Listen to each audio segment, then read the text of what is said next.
నేను ఏదో పెద్ద పాపమే చేసి ఉండవచ్చు, ఆ పెద్ద పాపానికి తగినంత ఫలితాన్ని మాత్రం నాకు ఇవ్వకండి. అంత పెద్ద అశుభవార్త నేను వినేటట్టుగా చేయకండి.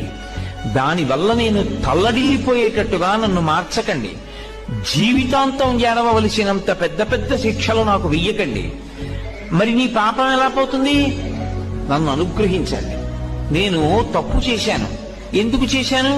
మీరున్నారని తెలియక చేశాను ఒకప్పుడు ఆ పాపం. ఇప్పుడు తెలుసుకున్నాను మీరున్నారని, కాబట్టి నేను చెయ్యను.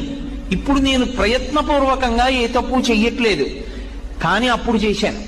ఈశ్వర, మీరు నన్ను మన్నించి ఆ పాపము యొక్క ఫలితాన్ని ఇచ్చేటప్పుడు బహు తక్కువ చేసి ఇవ్వండి. నేను భరించగలిగేలా ఇవ్వండి తప్ప నేను భరించలేనంత దుఃఖాన్ని నాకు ఇవ్వకండి. ఇది నోటితో అడగక్కర్లేదు. ఈశ్వరుణ్ణి ప్రార్థన చేస్తాడు. వాడొకడు ఉన్నాడన్న నమ్మకం